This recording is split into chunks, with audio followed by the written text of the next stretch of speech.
और acid base salt का ये जो साल्ट टर्म हम बता रहे हैं, उस साल्ट टर्म का सबसे लास्ट जो साल्ट है उसका नाम है प्लास्टर ऑफ पेरिस। इसको शॉर्ट में हम लोग बोलते हैं POP। इसको कहते हैं plaster of Paris. Plaster of Paris जो है साल्ट का अंतिम साल्ट है तुम्हारी बुक में। और सबसे पहले हम जानें कि प्लास्टर ऑफ पेरिस को हम बनाते कैसे हैं। तो नाम सुना होगा जिप्सम का। ये होता है कैल्शियम सल्फेट CaSO4 × 2H2O। इसको हम लोग कहते हैं जिप्सम, G/P, जिप्सम SUM। ये जिप्सम होता है, एक सब्सटेंस होता है। और जिप्सम को हम लोग क्या करते हैं कि 100 डिग्री सेल्सियस पर इसको गर्म करते हैं। डिग्री सेल्सियस में 100 डिग्री सेल्सियस पर गर्म करते हैं। और अगर केल्विन की बात करते हैं तो ये 373 केल्विन होता है। 373 केल्विन पर अगर हम इसको गर्म करते हैं तो गर्म करने के बाद इसमें से जो वाटर का मॉलिक्यूल्स जो है वो अलग हो जाता है। और यहाँ पर आता है CaSO4 है ना × 1/2 H2O। और ये जो होता है 1.5 H2O अलग हो जाता है। तो ये तुम्हारा आता है POP। अगर हम calcium sulphate × 2H2O, this is the chemical formula of gypsum. ये जिप्सम का केमिकल फार्मूला है। और जिप्सम को जब हम गर्म करते हैं 100 डिग्री सेल्सियस पर, इससे ज़्यादा गर्म करने के बाद क्या होगा कि इसमें वाटर का जो भी मॉलिक्यूल्स है वो बाहर निकल जाएगा। और बाहर निकलने के बाद अगर 100 डिग्री सेल्सियस से ज़्यादा गर्म कर देते हैं तो गर्म कर देने के बाद टोटल वाटर का मॉलिक्यूल्स जो होता है वो अलग हो जाता है। जब ये अलग हो जाएगा तो बन जाएगा कैल्शियम सल्फेट। और इसको हम लोग कहते हैं डेड। ये डेड POP हो जाएगा। और जब डेड हो जाएगा तो उसका इस्तेमाल डॉक्टर लोग जो मरीजों का एक्सीडेंट में पैर टूट जाता है, हाथ टूट जाता है, तो इसका जो प्लास्टर जिसको कहते हैं उसको करने में इसका इस्तेमाल नहीं हो सकता है। इसको कहते हैं डेड बर्ड। कहने का मतलब होता है कि इतना गर्म कर दिया गया कि इसमें जो वाटर का मॉलिक्यूल्स था वो मॉलिक्यूल्स समाप्त हो गया। और मॉलिक्यूल्स समाप्त हो जाता है जब इसमें वाटर का मॉलिक्यूल्स नहीं रहेगा तो जो उसको जॉब करना चाहिए, जो इसका फंक्शन होता है वो सही तरह से फंक्शन नहीं कर पाता है। इसलिए कोशिश ये रहना है कि काफ़ी सावधानी पूर्वक हम जिप्सम को गर्म करते हैं। पूरी तरह से सावधान रहना चाहिए, केयर करना चाहिए कि 100 डिग्री सेल्सियस से एबव पर इसको गर्म नहीं करना है। और ऐसा करने के बाद क्या होता है कि 1.5 मोलिक्यूल ऑफ वाटर अलग हो जाता है और इसमें 1/2 मोलिक्यूल ऑफ वाटर रहता है। तो ये जो होता है सो पेरिस ऑफ प्लास्टर यानी प्लास्टर ऑफ पेरिस कहलाता है, जिसको शॉर्ट फॉर्म में हम बोलते हैं POP।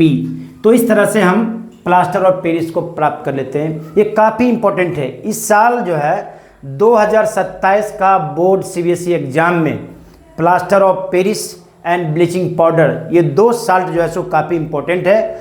बच्चों को ये सलाह दी जाती है कि आप इसको अच्छी तरह से एकदम याद कर लें, समझें और बार बार इसको दोहराते रहें।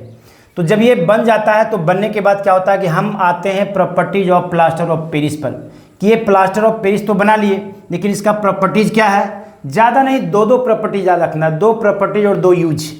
पहला प्रॉपर्टीज क्या है कि देखने के बाद कैसा लगता है, ये वाइट पाउडर है।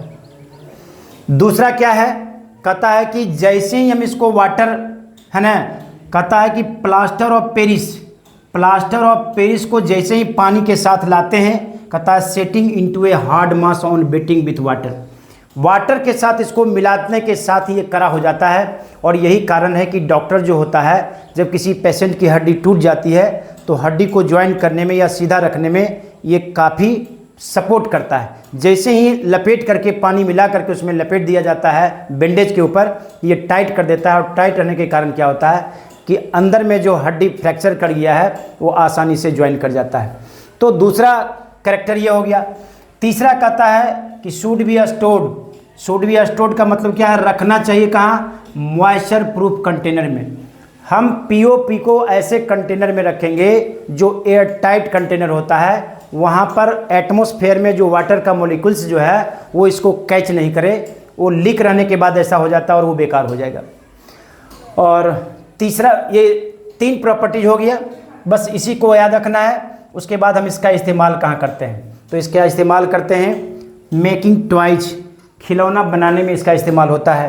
कहता है डेकोरेटिव मटेरियल सजावट का जो मटेरियल होता है उसको बनाने में भी इसका इस्तेमाल किया जाता है। और फायर प्रूफ मटेरियल में भी इसका इस्तेमाल किया जाता है। और केमिस्ट्री के लैब में कहीं मान लो कि जहाँ पर गैस लीक करता है उस गैस के लीक को बंद करने में इसका इस्तेमाल किया जाता है। और इसके बाद होता है, कहता है कि plaster of Paris use for making surface, और सरफेस को बनाने में भी इसका इस्तेमाल किया जाता है। तो इस तरह से बच्चों क्या करना है, अच्छे तरीके से इसको पढ़ना है, प्रॉपर्टीज़ को भी पढ़ना है, लैब में प्रिपरेशन कैसे होता है इसकी जानकारी रखना है, और इसका यूटिलाइज हम कहाँ कहाँ करते हैं इसको रखना है। नहीं समझ में आएगा, जब आ जाएगा कि यूटिलाइज करने के क्रम में तो यही कर देंगे, it is use in making toys, it is use in decorative materials, ये सब में होता है। बस इसी तरह से याद रखना है। और आगे एक टर्म है जिस टर्म का नाम होगा हम बताते हैं,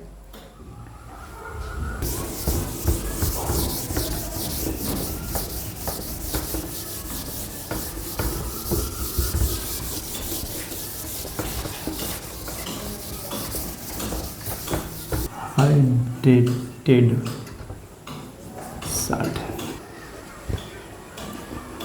और इसके बाद का जो टर्म है वो साधारण सा छोटा सा टर्म है इस चैप्टर के लास्ट में, और उसमें उसका नाम है हाइड्रेटेड साल्ट।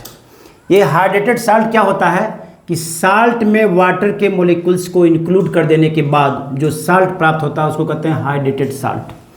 उदाहरण के तौर पर हम लेते हैं, एक है copper sulphate CuSO4 into 5H2O। यहाँ पर पेंटा हाइड्रेटेड कॉपर सल्फेट इसको कहते हैं। चूँकि 5 मॉलिक्यूल्स ऑफ वाटर है तो इसको कहते हैं पेंटा हाइड्रेटेड कॉपर सल्फेट। हालांकि इसका कलर जो होता है सो ब्लू होता है। कहता है कि जब किसी साल्ट में वाटर का मॉलिक्यूल्स इंक्लूड कर देते हैं तो इंक्लूड करने के बाद जो साल्ट तैयार होता है उसको कहते हैं हाइड्रेटेड साल्ट। और इस तरह का बहुत सारा साल्ट है। ये वाटर इस साल्ट में करता क्या है, तो ये वाटर साल्ट में करता क्या है, ये दो काम करता है।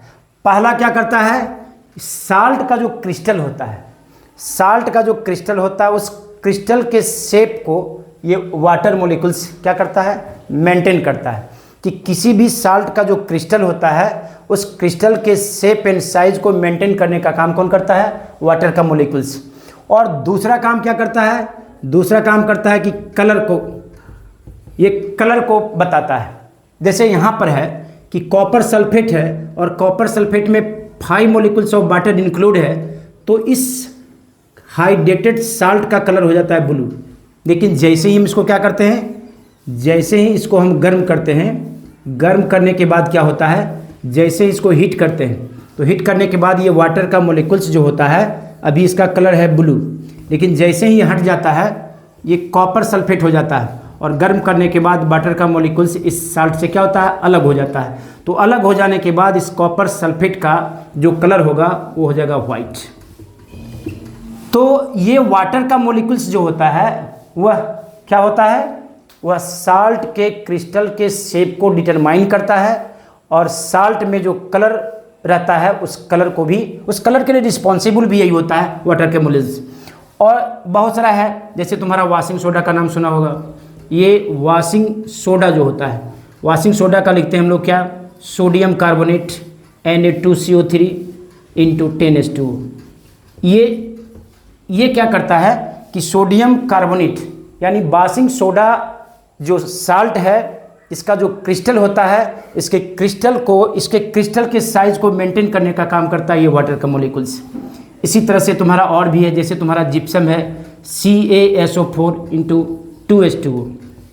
यहाँ पर भी यही काम कर रहा है कि ये इसके क्रिस्टल के साइज को मेंटेन करने का काम करता है। तो बस यही है हाइड्रेटेड साल्ट। बच्चों अब ये तुम्हारा एसिड बेस एंड साल्ट ये चैप्टर तुम्हारा समाप्त हो गया। अब इसमें जितना भी इम्पोर्टेंट क्वेश्चन होगा for 2027 board exam for CBSE, इसमें जितना भी इम्पोर्टेंट क्वेश्चन होगा आज के बाद से हम पहले कोशिश करेंगे कि इम्पोर्टेंट क्वेश्चन को डाल दें ताकि आप लोग को पढ़ने में सुविधा होगी। बस आप लोग को यही करना है कि नियमित वीडियो को देखना है, ज़्यादा से ज़्यादा लोगों को सब्सक्राइब करना है, अपने रिश्तेदारों को भी बोलना है, अपने दोस्तों को भी बोलना है, ताकि हमको भी वीडियो बनाने में थोड़ा अच्छा लगे। थैंक यू, धन्यवाद।